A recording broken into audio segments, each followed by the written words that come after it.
Back, Queen, to another episode of According to Annie. I am so honored to have you dropping on in with me today. Our beautiful third episode for the year 2024. And today is a good one. I'm going to share with you some real vulnerability stuff that has come up for me since I have arrived in Greece. It's been really interesting observing myself in this space. So let's delve straight into it. All right. So when I came to Greece in June for 2 months, I felt very at home. I felt very in my body. I felt very comfortable. I had no issues dressing however I wanted to dress, wearing my makeup, none of that. And so when I arrived this time round, I actually found it really fascinating that a lot of this was coming up for me. And so I'm going to share with you today what exactly it was that was coming up for me. But I also want to share with you how I worked through it and how I navigated it, because I think that it's important that you obviously don't just hear the situation and the scenario, but I can give you the tools so that if you have something come up similar in your life, then you can also implement these things as well. So I think it's important that that we delve into all of the stuff. And so when I first got here, first of all, it was winter, so it was freezing. It's been a very long time since I have experienced a winter, a proper winter, and the winter that I escaped from Victoria. I moved to Queensland in Australia. And I moved for several reasons, but one of the reasons was because of the weather and how cold it was. You know, it was scarves, it was coats, it was jackets, it was, water on the windscreen of your car because it was, centimeters thick of ice before you could drive it. And I hated it. I actually truly believe that I was suffering from seasonal depression. Every time winter would come around, I really felt myself not cope very well with it. And so when I moved to Queensland, I didn't experience any of that because, the coldest it got in Queensland was at nighttime was like, 15 degrees. Like it really didn't get much colder than that. And if it did, it wasn't for long. And we had heating and it was only ever at nighttime. So coming to Greece, so I'm in Crete at the moment. And they say that out of all of Greece in winter, this is actually the warmest spot to be. So I'm like, holy shit, if this is the warmest spot, I would be screwed in other spots in Greece. But they reckon that this is the warmest spot to be in winter. So it is getting down to like through the day, like I think one of the days was like 9 degrees. And I didn't bring a wardrobe to cater for that kind of weather. So I have had to buy some new clothing to be able to cater for the winter that I was not prepared for. I didn't even have that kind of clothing in Australia. I did when I was in Victoria, but once I moved to Queensland, I got rid of it all. So I didn't have any big coats. I didn't have any scarves. I didn't have, I bought one long sleeve top with me because that was all I had. I bought a couple of hoodies. I did bring one coat, but I needed a lot more than that. But anyway, that's okay. That's part of the journey. And when I first arrived here, I thought, oh my God, what have I done? I've left an Australian summer to come into winter, a season that I hate. But I trusted the timing. I trusted that I obviously picked this time of year for a reason. I have learned to not question my intuition and go with it. And, even just being here now for like nearly 3 weeks, I can see exactly why I'm supposed to be here. And it is making me rest and recharge. And As you know, 2023 was a big year for all of us. And so towards the end of 2023, it was pretty hectic for me with everything that went on with my visa, with packing up a house, with selling all of my furniture and my car and going to Bendigo and dealing with my family and my grandfather passing away. Like there was a lot. And so I think I needed to come into a winter season to actually stop, to force myself, because if the weather was absolutely magical, I would be out gallivanting, I would be exploring, I would be busy, busy, busy, busy, busy, and I would not be giving myself the time that my body has actually been asking of me for a few months. I could feel burnout signs were very visible in that last part of the year. And so, without this real slow season that I'm in right now of winter, I potentially could have hit burnout quite easily. But this is really allowing me that time and space to drop in and just be and meditate. And, I'm wanting to be at home more. I'm wanting to journal more. I'm wanting to snuggle up in bed and read and really just allow myself to rest and recharge. And I probably wouldn't do that if the weather was absolutely mint, because I'd be out gallivanting. I know myself. I know exactly how I would be. So I'm trusting that this is exactly the season that I needed to be here. But as I've been walking around and wandering the streets, I've really noticed how many men there are here. And I didn't notice it when I was here in June, July, and August. I don't know if that's because it was peak season. So there was a lot of tourists, there was a lot of different nationalities. It wasn't just, the Greek. But here I've really noticed the Greek community. And I didn't notice it as much when I was here in June, July, and August, which is really interesting. And so it's made me feel like this is a man's world here, which is so fascinating to sit and observe. Because I feel like in Australia, when you walk the streets, the main ones that are out and about at the coffee shops are mainly mums, it's mainly women. It's rare that you would see men sitting out and about. And I don't know if that's just a story that I've been telling myself, or I don't know if that's just what I've become observant with. But I have really noticed, like going for walks in the morning, going for walks through the day, things like that. I've really noticed that there's a lot of men that are out at the cafes having coffee, groups of guys, all varies of age as well. And I also don't know if that's just because it's winter and, usually through summer they're working such big hours that perhaps in winter that this is what they do. Like I'm still learning the culture. I'm still learning what it's like here through winter and through summer.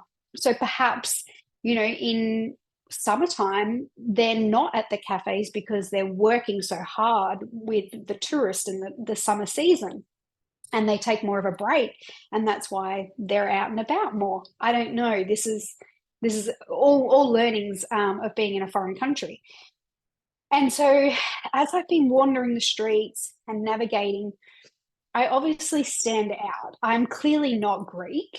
I'm blonde. I have fair skin, and I clearly look like I'm a tourist. And so I have felt the eyes on me walking, through the cafes, and it has been a little confronting, if I be honest. I can't say I've experienced that in Australia.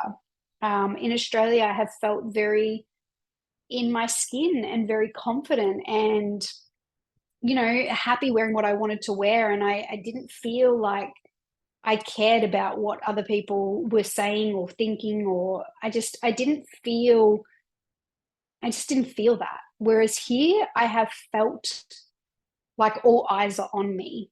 And it has actually made me contract a little bit and want to pull right in. And there was, some days there where I was like, I don't want to go out today because I don't want to be seen.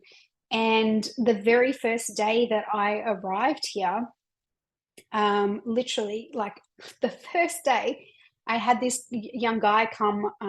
He like stood beside me for a bit. I was down at the port, at the harbour, and I was watching the sunset go down, and it was just beautiful. And I was just in my own little world, and I was absorbing the energy and the space, and I just was like, wow, I'm here. And this guy came up to beside me on my left hand side, and he stood there for ages, and my intuition just knew he was going to strike up a conversation. He was going to start talking to me. Took him a while, but he did. It was a Greek fella, and he walked around behind me and he said something in Greek, but I can't speak Greek yet. And I must have just looked dumbfounded at him, and he was like, oh, you don't speak Greek? And I was like, no. And he was like, oh, can I sit? And I'm like, yeah, sure. So he sat down, and we're sitting on this bench, and we're just chatting, having a great conversation. He was, telling me bits and pieces about, this is his hometown and what it looks like in winter and what it looks like in summer. And, we were just having a general conversation. And he was asking me lots of questions about me. And I could feel myself being a little bit reserved because I'm a young single woman here in a foreign country. I can't speak the language, I can't read the language. And I could feel myself like restricting the information that I was giving, which is normal for a woman to do in a foreign country. And anyway, he was like, do you want to go for a walk? Let's go for a walk along the harbour. And I was like, immediately like froze, and I was like, oh no, I don't want to do that. Like, I don't even know you. Like, where are you going to take me? And all of these stories were running through my head. And I was like, no. I'm like, I'm going to go home. And he was like, oh, okay. He's like, oh, but it's still early. And I was like, yeah, but I've been traveling, I just got here today and I'm tired and I'm going to go home. And he was like, oh, okay, radio. He's like, well, can I get your number? And I was like, no, I don't think so. I think, he's like, why? It's just a number. And I'm like, he's like, we might be able to catch up again. I was like, oh, if we're meant to catch up again, we'll catch up again. Anyway, so that was that. And then a couple of days later, I ran into him again down at the port. So I was sitting at a different spot this time, and he come up and he was like, oh, Anastasia. And I was like, oh, hi, how are you? And he's like, yeah, good. And anyway, we were just chatting for a brief moment, and then about four guys came over that were obviously his mates, and they were talking in Greek, and I have no idea what they were saying, but I'm assuming that they were talking about me, because then one of them like looks at me and he's like, oh, welcome to Greece. And I was like, oh, thank you. And anyway, they all kind of like laughed it off. And then his mates like walked away, and he said to me, hang on, I'll be back in a second. And I was like, okay. So he goes off with his mates, and then he comes back, and then he says to me, oh, I want to take you up here. Come up to this place. It's a beautiful view over the harbour. And I was like, no, I'm okay, thanks. And he's like, come on, like it'll be really beautiful. Like, I think you should come and have a look. And I was like, no, thanks. Like, I'm okay. Anyway, I was chatting this out with one of my girlfriends, and I said, it saddens me to think that immediately I thought that he had ill intentions.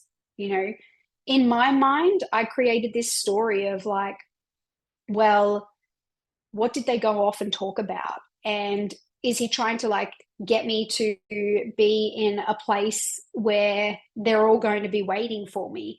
And like, then what do I do? Like, I'm not from here. Like, I don't know the area. Like, and my mind made up all of this story of like, like, what if I got raped? Like, what if I put myself in a situation that I couldn't get myself out of? And all of these stories were racing through my mind. And I really like, I came home and I journaled it out. And it made me sad that, number one, that I immediately just assumed that he had ill intentions. Like, I don't know this guy. Maybe he didn't. Maybe he just genuinely wanted to take me to a spot where I could overlook the harbour. My brain couldn't even allow myself to go there though, because you hear so many stories, you watch so many stories online, of young innocent women that are taken advantage of and in situations. And I could really see how easily it could be. You trust that this person is potentially going to do the right thing, and you just never know. And it made me feel really sad that I had judged him and he had put him in that category that I don't really know him.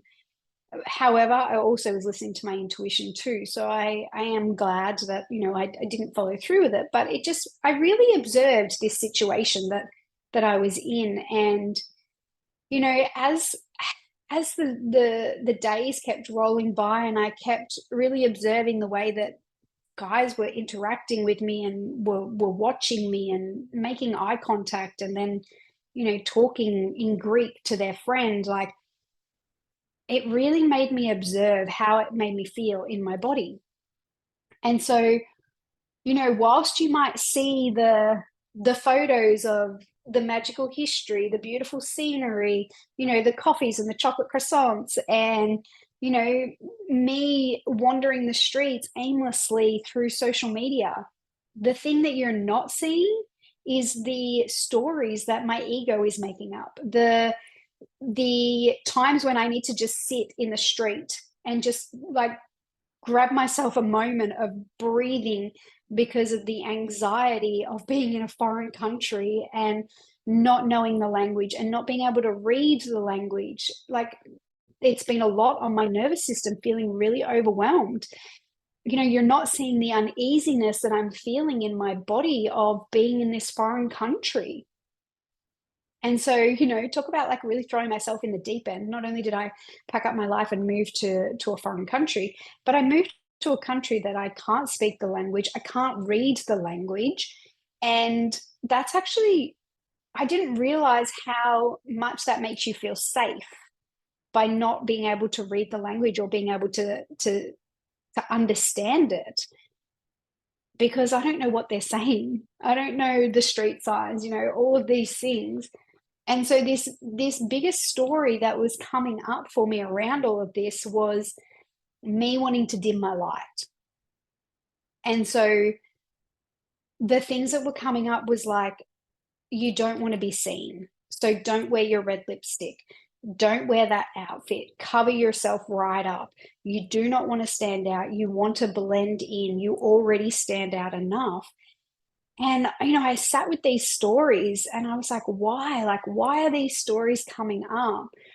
And naturally, they are the stories that are going to come up because our ego is trying to protect us, and we are stepping out of our comfort zone. And this is huge. Yeah, I'm majorly out of my comfort zone. I'm in a foreign country alone. I can't speak the language. I can't read the language. I'm trying to get familiar. I've never been to this area either. I've been to other parts of Greece, but I've never been to this area. I don't really know how safe it is. There's a lot of things that I'm navigating with this, and my ego's job is to keep me safe and keep me protected. And so, as I'm observing these feelings and these stories that are coming up, this is what I want to share with you and how I actually worked through this, because I feel like I've come out the other side now. And, I am wearing my red lipstick and I am wearing the clothes that make me feel good because I've been able to come out the other side of it. And so, how am I working through this? Well, this is what I want to share with you, because if you are ever in a situation where you feel like you're dimming your light in order to blend in, babe, you're not meant to be dimming your light. You're supposed to be shining bright. You're supposed to be your authentic self. Yeah. And so, I want to share this with you so that you can keep fucking shining your bright light, and you can keep being the beacon for others to also shine their bright light too. So, what did I do? Well, there was a lot of deep, deep reflective journaling, like really deep, not just surface level stuff. So, I was asking myself questions like, where did this story come from? Like, why don't I want to wear my red lipstick? What am I actually scared of? are these stories even mine? Let's get to the deeper root here. Where do I feel this story in my body? And so I would close my eyes and I would literally place my hand around my chakras and I would ask myself, where is this story? Where do I feel like I have to dim my light?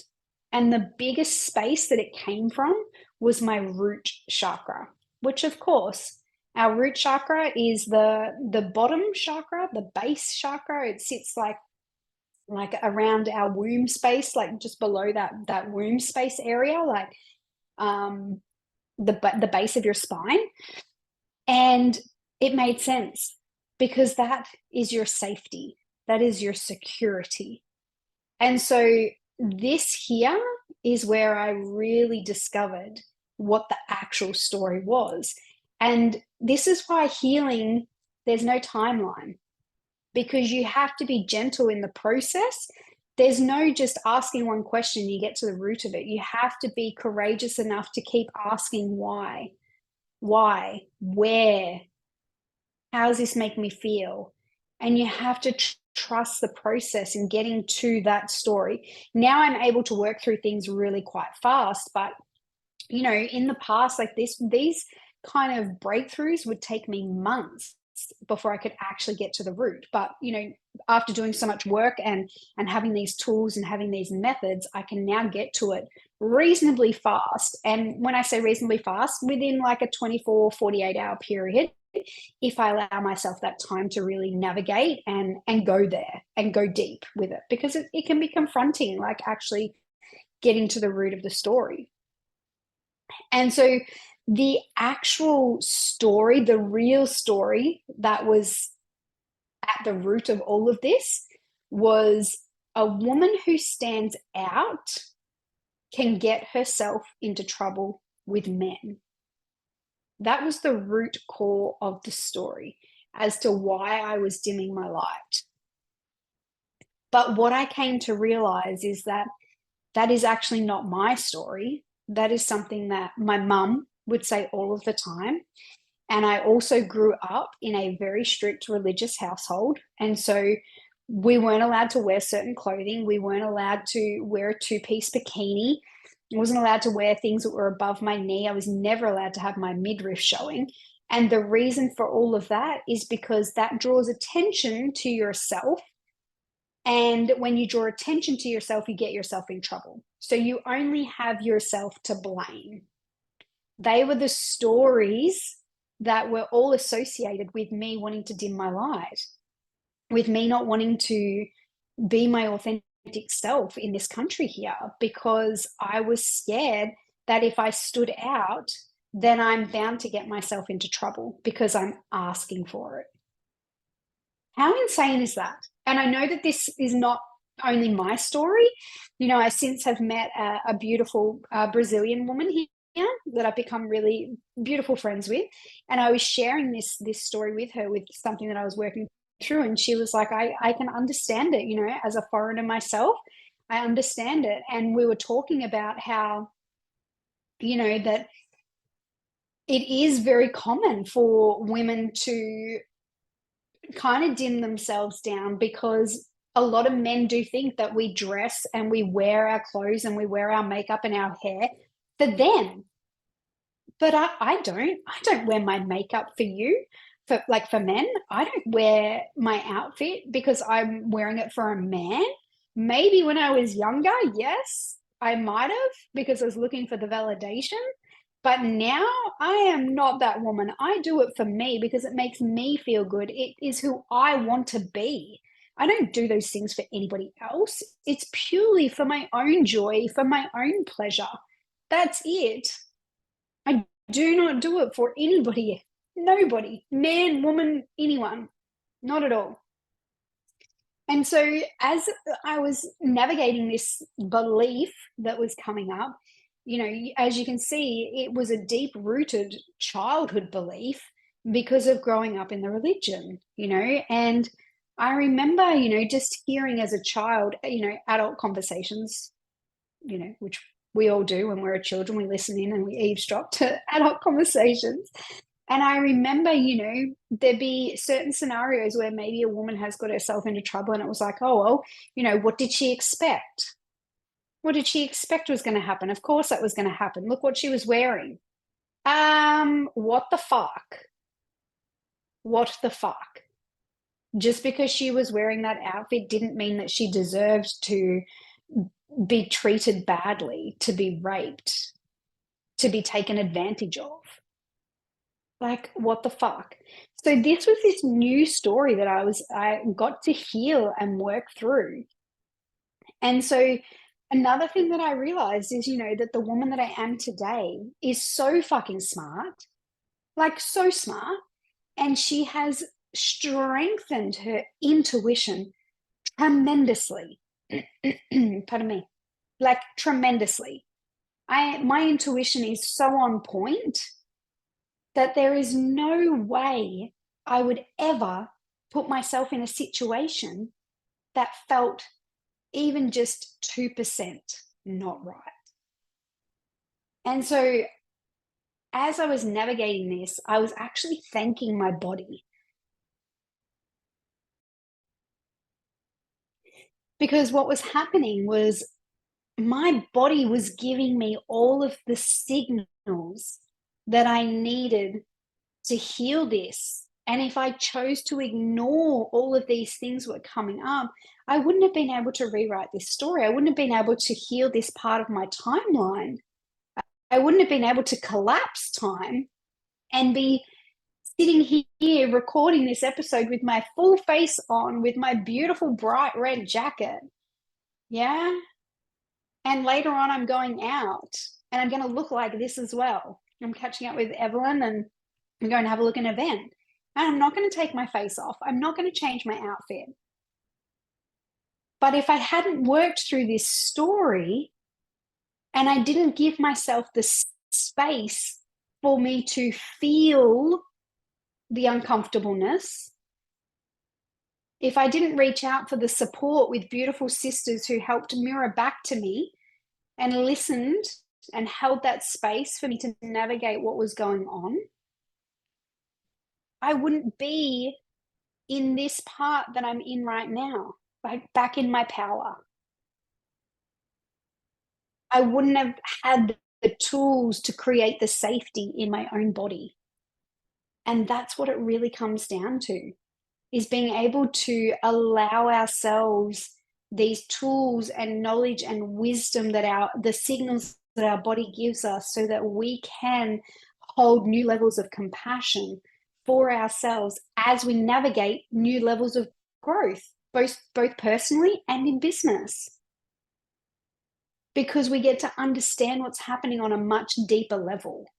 Everything is always much deeper than the surface. The surface level, your mind wants to make logical sense of it.